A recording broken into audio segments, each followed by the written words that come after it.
अस्सलाम वालेकुम, मैं हूं अदील अहमद। और मैं हूं आमिर रज़ा। लेज़र टेक्नोलॉजी वो भी ट्रक माउंटेड, और उस लेज़र टेक्नोलॉजी के ज़रिए लम्हों में दुश्मन का खात्मा, दुश्मन का कोई भी ड्रोन आपकी फ़िज़ाई हदूद में नहीं घुस पाएगा। इस सारे मामले पर आमिर रज़ा से बात करते हैं। आमिर भाई, एक लेज़र टेक्नोलॉजी सामने आई है, वो लेज़र टेक्नोलॉजी किस मुल्क के पास है और उससे दुश्मन के जो जहाज़ हैं या उनके जो ड्रोन्स हैं उनको कैसे तबाह किया जा सकता है? देखिए, पहली बात तो यह है कि दुनिया जो है जंगी जो है आलात में आए दिन नए से नए तजर्बात करती चली जा रही है।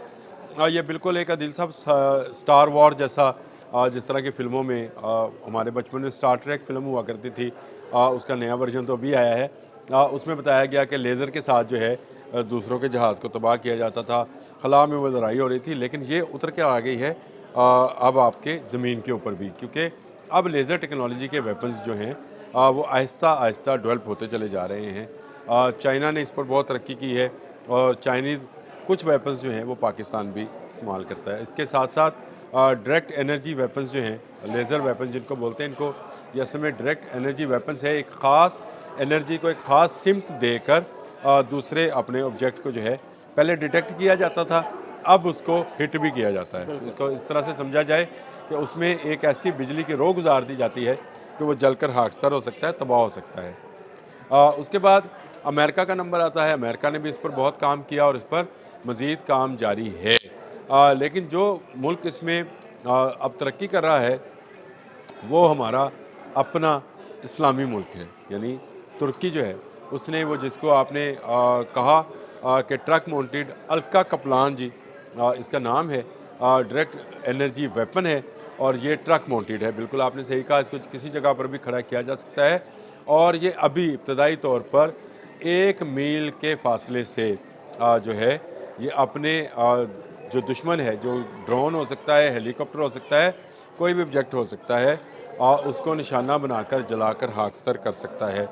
ये बड़ी दिलचस्प सूरत हाल है कि 1 मील से आप मुराद लें कि अगर इसके सेंसर्स की और इसके रडार्स की बात की जाए तो ये कई मील पहले से अपने अपने टारगेट को लॉक कर लेता है।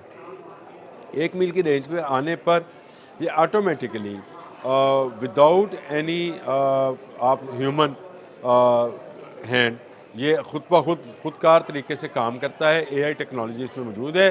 टारगेट ये बहुत पहले हो जाता है, लेकिन जैसे ही इसकी रेंज में आता वो है जैसे इसकी रेंज में आता है, ये एक बीम फायर करता है। बीन एक एक लाइट फायर करता है जो कि नज़र नहीं आती है। और हम आपको दिखाएंगे वो लाइट, शायद आप जो तस्वीरें लगाएं उसमें आपको ग्रीन या रेड या येलो लाइट नज़र आए, लेकिन अदरवाइज़ ये लाइट होती नहीं है। ये रेज़ है और ये खाली रेज़ जाकर अपने दुश्मन को जिसको टारगेट किया होता है उससे टकराती है और उसको टकराने के बाद जला देती है या उसको तबाह कर देती है। ये बिल्कुल ना इसका धमाका है जी, ना इसका बारूद है, इसमें कोई ऐसी चीज़ नहीं होएगी जो शामिल है। देखिए, दुनिया जो है ड्रोन टेक्नोलॉजी में बहुत आगे जा रही है। खुद तुर्की भी इसमें बहुत काम कर चुका है। मैंने कंजलीमा पर पूरा प्रोग्राम किया था कि ये क्या बला होगी कि जो एयर टू एयर मिसाइल्स भी फायर कर सकती है और बॉम्ब भी फायर कर सकती है और हज़ारों मीटर की बुलंदी पर रहती है। कल हमने बात की थी अनका पर, हाँ जी, जिस पर पाकिस्तान जो है वो भी काम कर रहा है इनके साथ मिलकर, और वो 30,000 फुट की बुलंदी पर 25 घंटे तक प्रवास कर सकता है। लेकिन इसके साथ साथ दुनिया अब लेज़र टेक्नोलॉजी की पर चली गई है। तुर्की जो है वो ना सिर्फ इसको ट्रक माउंटेड बना रहा है, बल्कि इसको अपनी जो बहरिया की कश्तियाँ हैं, फ़ौजी कश्तियाँ जिनको बोलते हैं, उसमें भी शामिल कर रहा है। तो इसका मतलब ये है कि आने वाले वक्त में ये आपको लेज़र बीम्स जो हैं या ये डायरेक्ट एनर्जी वेपन्स जो हैं उन कश्तियों में भी नज़र आएंगे और पाकिस्तान भी वहाँ वहाँ से ही हाँ कश्तियाँ जी, वहाँ बनवाता से है। बिल्कुल। तो इस हवाले से बहुत सारे सवालात तो मौजूद हैं कि क्या पाकिस्तान ये सिस्टम हासिल करेगा।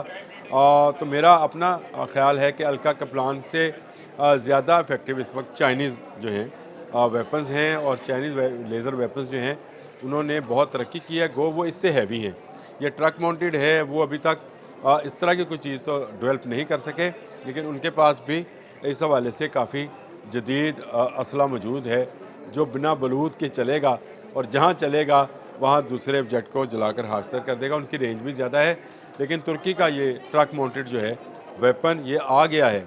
अल्का का प्लान का तमाम जो है तजर्बात वो कामयाब हो गए हैं और अब कोई ड्रोन कोई हेलीकॉप्टर अगर आपकी रेंज में आएगा तो वो मारा जाएगा, क्योंकि ये ख़ुदकार तरीके से एक्टिवेट होता है, ख़ुदकार तरीके से इसके जो रडार्स हैं वो लॉक करते हैं अपने ऑब्जेक्ट को।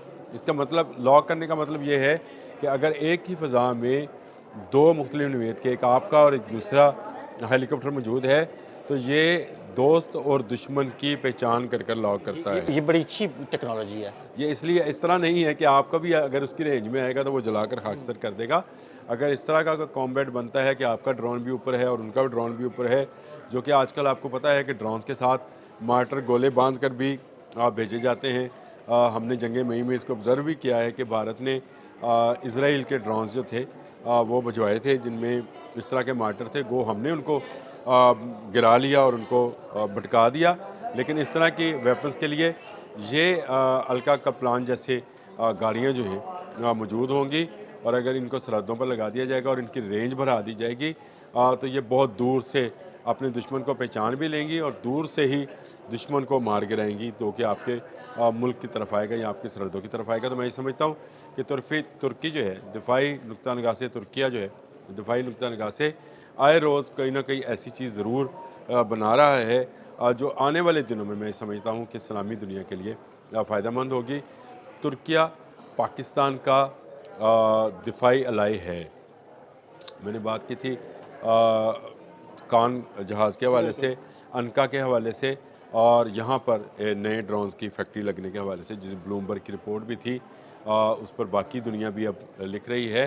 तो इसका मतलब ये है कि पाकिस्तान जो है हर वो टेक्नोलॉजी जो तुर्किया डेवलप करना चाहता है उसमें मददगार होता है। और ये बड़ी अच्छी बात है कि दो इस्लामी मुल्क जो हैं मिलकर काम करें तो इस्लाम दुश्मन जितनी क़ुव्वतें हैं उनके ख़िलाफ़ मुकाबला किया जा सकता है। ये कोई ज़्यादा बड़ी बात नहीं है। हम क्योंकि यूरोप, अमेरिका और इस तरह के ममालिक जो कि जिनका इस्लाम से तल्लुक़ नहीं, उनकी तरफ देखते हैं, लेकिन ख़ुद हमारे अपने इस्लामी ममालिक जो हैं जिस तरह से पाकिस्तान है और तुर्की है वो दिफाई नुक्ता निगाह से बहुत तेज़ी के साथ बहुत ज़्यादा टेक्नोलॉजी को जो है डेवलप कर रहे हैं। और ये टेक्नोलॉजी का डेवलप करना जो है ये मैं समझता हूँ कि पूरी इस्लामी दुनिया के लिए जो है एक अच्छी ख़बर है, यानी खुशखबरी है तमाम इस्लामी ममालिक के लिए, चाहे वो मिडल ईस्ट के इस्लामी ममालिक हैं, सऊदी अरब है, पाकिस्तान है, इंडोनेशिया है, और इंडोनेशिया के प्रेसिडेंट भी आए हुए हैं पाकिस्तान आजकल। तो इन सब के लिए खुशखबरी है कि पाकिस्तान तुर्किया जो है उस जदीद टेक्नोलॉजी का हामिल हो गया है जिसमें डायरेक्ट एनर्जी वेपन्स को इस्तेमाल करके दुश्मन के नापाक इरादों को खाकसतर किया जा सकता है। बहुत शुक्रिया आमिर भाई। जी बिल्कुल, आमिर रज़ा ने बड़ी तफसील के साथ आपको इस लेज़र टेक्नोलॉजी के बारे में बताया और ये भी बताया कि ये ट्रक माउंटेड है और कहीं भी मूव की जा सकती है। अदील अहमद और आमिर रज़ा को इजाज़त दीजिएगा। अल्लाह हाफ़िज़।